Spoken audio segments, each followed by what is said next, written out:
To what extent is the success of the LinkedIn IPO about that company and its business model, and to what extent is it about social media in general? Well, I think what we learned from the last internet run in the late 90s is that you really have to look at each company individually and look at the opportunities that they have. And so I don't think you're going to see companies or investors kind of taking a broad brush and saying any company that's involved in social media is worth a tremendous amount of money. But I do think what you're going to see is that investors are going to see tremendous growth even going forward from LinkedIn, and really have increased appetite for other social media IPOs. Do you think the LinkedIn IPO puts pressure on other social media companies to go out maybe faster than they wanted? Like, I'm thinking Facebook, Mark Zuckerberg wants to hang on to it being private as long as possible.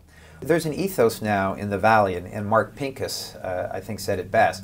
He said that he grew up thinking that an IPO was a great exit, but now he views an IPO as an entry into a world that he doesn't want to go into anytime soon. And I think a lot of CEOs of rapidly growing social media companies believe that same thing, in that they see such huge opportunities for their company. They really want to focus on the operations of their company and on the growth opportunities that they have. They don't want to take their eyes off the ball and focus on an IPO. What do you think the Facebooks and the Zyngas are thinking about the LinkedIn IPO? What are they looking for?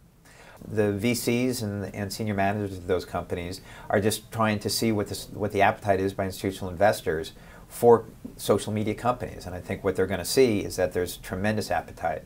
And that doesn't mean that any of them are necessarily going to file immediately on the heels of the LinkedIn IPO, but it certainly gives them greater comfort as they think about the market's receptivity, that there's a lot of demand.